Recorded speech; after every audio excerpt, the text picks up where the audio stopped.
My name is Raphael Verela. The name of my business is Circuit Works. We grew from 1 to now 2 and a possible 3 locations coming up in the next couple of months. Circuit training is a combination of cardiovascular and weight training going back and forth in 2 minutes or less. What inspired me to open my own business was really my mother. As a child, I grew up with living as a witness to her weight issues. She had weight issues my entire life. I saw the way she was treated. It hurt me as a child to see my mother being treated just because of the way she looked and because she was overweight. I originally did not think that this business would be a real success in the beginning. I had a beach boot camp for a while that was very seasonal, and then during the rain, no one wanted to, work out outdoors. So I started this business in my garage as something to give people to do during those rainy seasons. Well, it didn't hit me until one day I woke up and saw on my computer that I had a waiting list of about a year of people that wanted to join my circuit training program, which at the time I called it group personal training.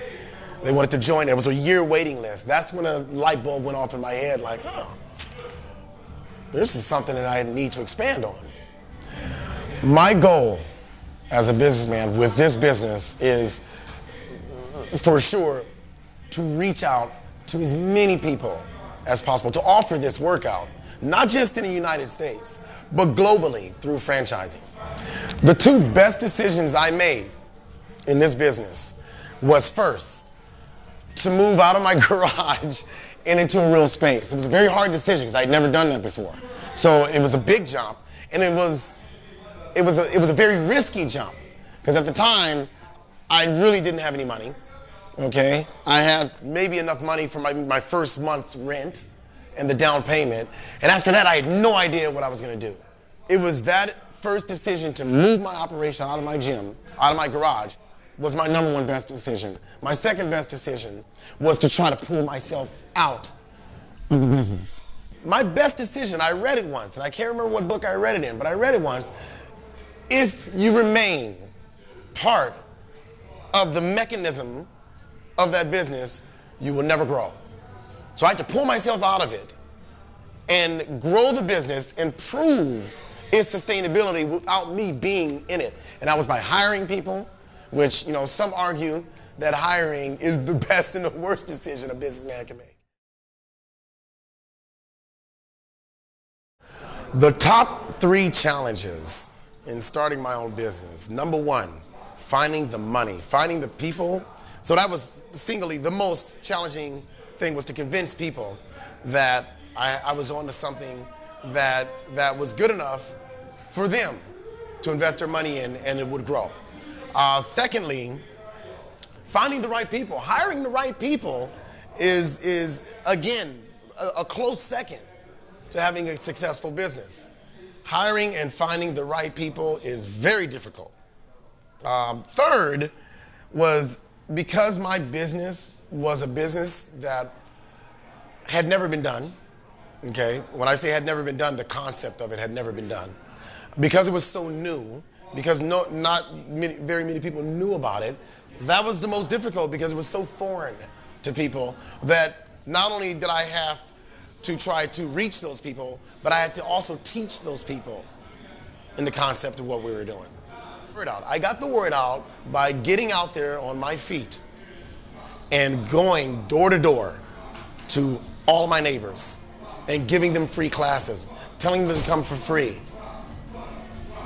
which was very difficult.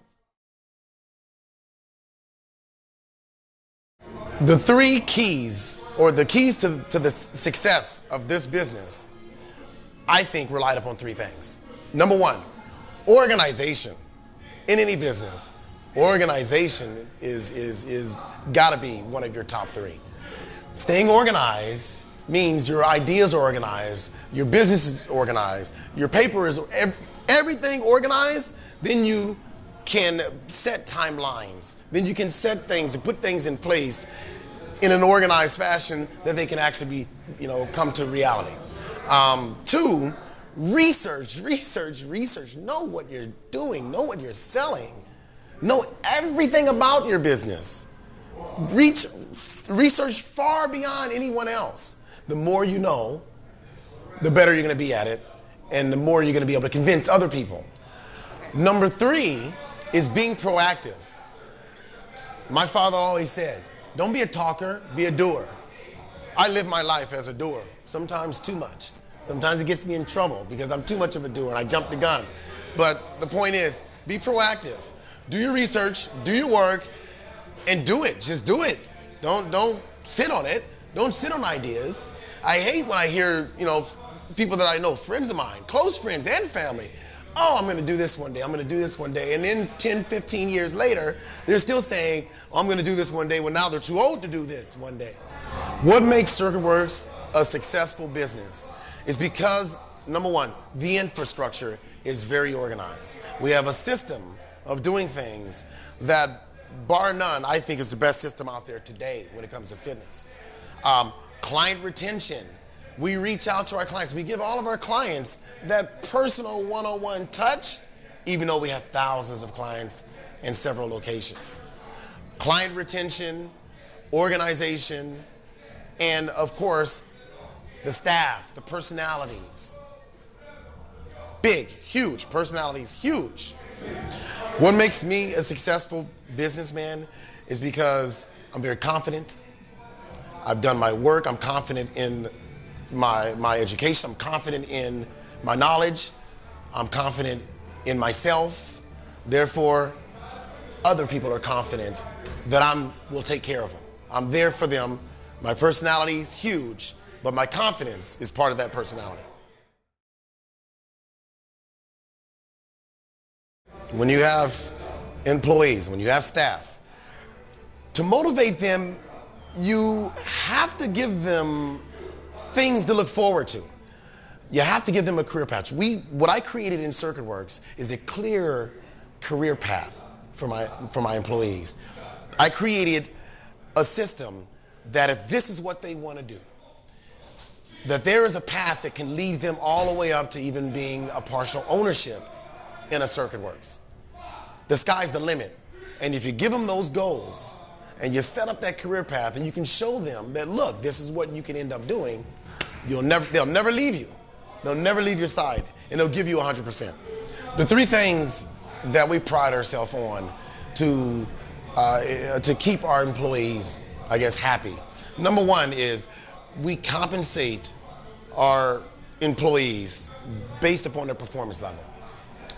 In other words, the more they bring in to our bottom line, the more they make. So again, it's sort of that sky's the limit. You bring in more, you make more. They get a cut of what they bring in. That's number one. Number two, we create a healthy, competitive environment. In other words, we give bonuses to those that do the best. I think competition is important in any work environment. Healthy competition, mind you. Healthy competition. And I think number three is we have a healthy, fun environment, right? All of our staff can take advantage of our services, which for me is a huge value-added service. The classes are fun, the environment is fun, they stay in shape, they stay healthy. Healthy, happy employees make a healthy, happy business. I think the most important advice that I can give as a product of anything you want to do in life, you can do. I am a product of going for something and having my dreams come to life. Number one, organization. Wow, I've said it before and I can't stop saying it enough. Being organized. And also hands-on research and training and education. I joke with friends of mine about this. Friends of mine that have gone to business school. I've never gone to business school. I studied exercise physiology, not business. A lot of my mistakes I made along the way mistakes cost money in the real world. Now, my friends got a degree in business and they paid a couple $100,000 for their education. I paid about the same The difference is I had hands-on training and I know a lot more of how it really works in the real world than they do. So being organized can minimize those mistakes. Doing the research can minimize those mistakes so you don't have to pay as much for your education as I paid. Also, create long and short-term goals. You have to create long and short-term goals, and not just create those goals, but create a timeline when to get those specific things done, and act on them. Act on them. Stick to the timeline. Create a timeline and stick to it.